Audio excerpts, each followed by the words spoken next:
Profesores, mi nombre es Andrés Camacho y este es mi video correspondiente al proyecto de tesis 2, la evaluación parcial, donde voy a explicar más a detalle mi investigación respecto a la eficiencia del gasto público en educación superior como determinante de los salarios de los jóvenes universitarios. Como primer punto y contextualización, me gustaría detallar el hecho de que este gráfico lo que quiere representar es que a medida que vamos siendo mucho más longevos, pues nuestros salarios en promedio tienden a mejorar sustancialmente. Esto se puede deber a muchos factores. Entre los principales, bueno, está el hecho de posible culminación de ciertos grados académicos a partir de nuestra vida. No es lo mismo partir con 18 años con una secundaria terminada a 29 años con un pregrado terminado, incluso una maestría, etc. Lo mismo a la asignación diferente del recurso escaso que es el tiempo. Y bueno, la premisa, ¿no? De este gráfico, que es el incremento de los salarios a través de la longevidad de los individuos. Como segundo punto, me gustaría destacar el hecho de la relevancia de la educación pública en nuestro país. La educación pública superior, pues, posee la tasa de éxito o de culminación de los programas universitarios más alta en comparación a los privados. Esto probablemente esté relacionado con un factor de costos de las universidades privadas. Sin embargo, pues bueno, también observamos que las universidades privadas pues poseen una mayor proporción de deserción. Donde, pues bueno, el punto clave aquí es donde el posgrado universitario, ciertamente el sector no estatal se lo lleva, pero tengamos en consideración la competitividad de este mercado, ¿no? Como punto de marco teórico que después va a permitirme paso para plantear mi pregunta de investigación y mi hipótesis, partimos de un modelo de crecimiento endógeno clásico, donde a partir de aquí se incluye a través de la extensión del modelo de solo de capital humano el factor de eficiencia del proceso educacional, que es lo que observamos aquí.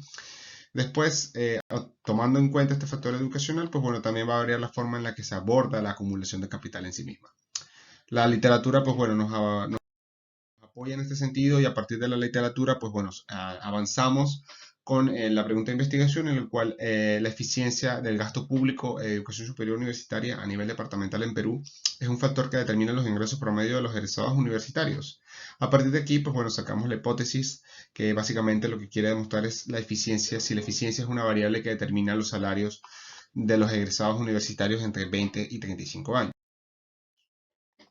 Esto va a ser posible a partir de que calculemos esa eficiencia del proceso educacional a través del cálculo de la eficiencia de un modelo, a través de un modelo de análisis de frontera estocástico, donde también lo vamos a comparar, vamos a hacer la comparación de un análisis paramétrico y no paramétrico. Esto no está presente en la investigación, el contraste, sin embargo, se los traslado a ustedes comentándoles de que en principio se trató calcular la eficiencia con un modelo DEA, sin embargo no fue posible puesto que existían muchas inconsistencias a la hora de sacar los scores de eficiencia, muchos saltos abruptos entre un departamento y otro. Entonces se intentó regularizar indizando las variables input y output, sin embargo pues no fue posible. Esta misma indización la pasamos también a un modelo de frontera estocástico del SFA donde sí fue posible y finalmente terminó quedando esta metodología. Se compararon también los efectos fijos y los efectos aleatorios con la finalidad de poder encontrar alguna diferencia, sin embargo no fue así, se mantuvieron los mismos resultados y posicionamientos departamentales. Las variables que se usaron, pues bueno, el presupuesto ejecutado para educación superior departamental, número de profesores en educación superior por departamento, número de publicaciones académicas por universidad, número de grados de graduados por programas de educación superior, asimismo como la P activa que ha culminado una educación superior universitaria. Los primeros resultados que nos arroja esta etapa son bastante llamativos, que es el hecho que es el primer escenario que nos podríamos conseguir es departamentos con los mismos niveles parecidos de eficiencia, sin embargo, gastos muy distintos. Aquí los observamos en este círculo. Después, posteriormente, esto lo observamos en el cuarto cuartil de los datos. Sin embargo, si nos vamos un poco más abajo, donde ya estamos entrando al tercer cuartil, casi segundo cuartil de datos, observamos, por ejemplo, esta zona de aquí, en los cuales también observamos este mismo fenómeno. Departamentos que tienen mucho más gastos que otros, pero sin embargo, scores de eficiencia muy parecidos. Es decir, que estamos teniendo ya en principio un asomo de que hay departamentos que están haciendo mucho más con lo que se posee. Otro ejemplo a contrastar es el hecho de departamentos que tienen gastos muy parecidos, pero diferencias en los scores de eficiencia. Esto también, como se los comenté anteriormente, se ve o se evidencia mucho más en los cuartiles, en el cuarto cuartil de datos. Por ejemplo, en esta cola de aquí de datos también la observamos. Sin embargo, no es tan notorio como acá. Aquí tenemos departamentos Ancash, Cajamarca, Piura, Lambayeque, Callao y Puno que poseen gastos muy similares, pero nuestros scores de eficiencia son distintos. Aquí lo que hacemos es trasladar estos mismos puntos, trasladarlos a un mapa de calor en donde observamos qué departamentos pues, han rendido mejor. Aquí observamos que en el 2014 Piura era un departamento sumamente eficiente y después bajó un escalón, cayó al tercer cuartil para el 2020. Y así como muchos departamentos que ocurrieron, que se transformaron, pero aquí la idea es demostrarles que sí están los problemas anteriores, pero se mantiene la consistencia entre los posicionamientos. Unos suben, unos bajan, pero se mantiene la misma idea. Como segundo punto, la metodología a través de la cual yo intento demostrar si efectivamente los scores de eficiencia son una variable que impacta o no en los salarios de los egresados universitarios entre 20 y 35 años. Aquí también vamos a tomar en cuenta los efectos fijos o aleatorios con la finalidad de contrastar resultados y explicarles un poco de por qué podrían salir distintos. Las variables que se usaron, los salarios como variable dependiente, la proporción de mujeres, básicamente es el sexo, de manera departamental, la edad, los años de estudio y los scores de eficiencia. Aquí, como observamos, pues bueno, las variables que van a ser significativas en los efectos fijos van a ser la edad, la proporción de mujeres con un coeficiente negativo y no va a salir los scores de eficiencia departamental significantes. Sin embargo, el modelo que sí quedó, que es el panel de efectos aleatorios, sí toma en cuenta la edad, descarta los años de estudio al igual que los efectos fijos, pero toma en cuenta la variable de proporción de mujeres por departamento, obvian la asistencia a programas de educación universitaria y los scores de eficiencia sí forman parte de una variable significativa. Lo que podría explicar la diferencia en la significancia de estas ciertas variables son probablemente las metodologías, los supuestos que desarrolla cada metodología. En sí, los efectos fijos suelen ser usados o se recomienda que se usen cuando realmente el efecto principal de interés es este mismo efecto fijo que intentamos descubrir, en comparación a los efectos aleatorios donde suele usarse cuando existe una diferencia entre los grupos de estudio, pero una homogeneidad dentro de la muestra. Estos grupos de estudio, que en nuestro caso, pues bueno, vienen siendo los departamentos.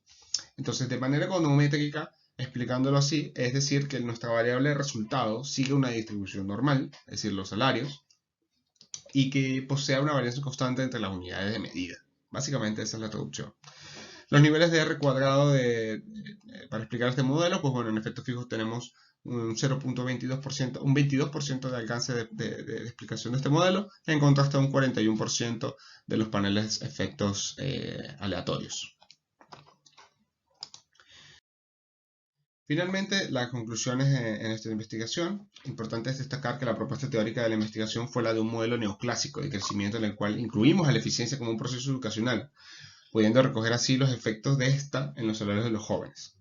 Adicionalmente, el concepto de eficiencia que se utilizó en esta investigación, que ya lo mencioné antes, sería de alcanzar la mayor cantidad de outputs posibles con los recursos que se tengan a la mano.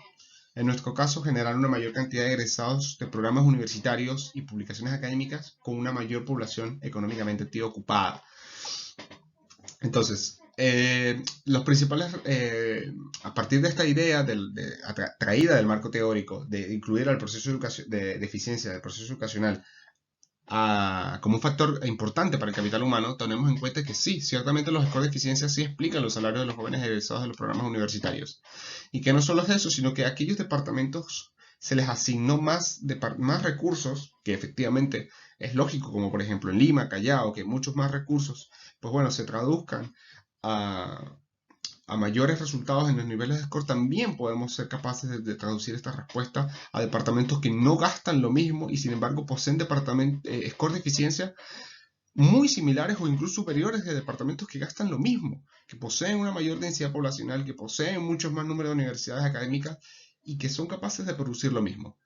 Entonces, a partir de aquí entenderemos como los departamentos con aquellos mejores resultados como los que son capaces de producir mejores outputs y mejores recursos a su disposición. Finalmente me gustaría concluir mi exposición con las ideas, con las recomendaciones propuestas para que de esta investigación, y es que se logre alcanzar niveles propuestos ejecutados. Una mayor proporción de presupuestos ejecutados, pues bueno, pueden ayudar de manera significativa a reducir la brecha entre los departamentos ubicados entre el cuarto cuartil y el segundo cuartil, por ejemplo. Además de una posible distribución del presupuesto ejecutado, está en incrementar el número de profesores universitarios disponibles, amplificación de infraestructura, etc. Y finalmente, un punto importante a resaltar es que esta idea de esta investigación no es precisamente demostrar la premisa de hacer más con menos, sino concientizar el uso de los recursos que se tienen disponibles para poder traer el máximo beneficio posible y se pueda trasladar al prójimo ese mismo final que es al final a quien se lo debemos, ¿no? Espero que esta exposición haya sido de su agrado y pues bueno, muchas gracias.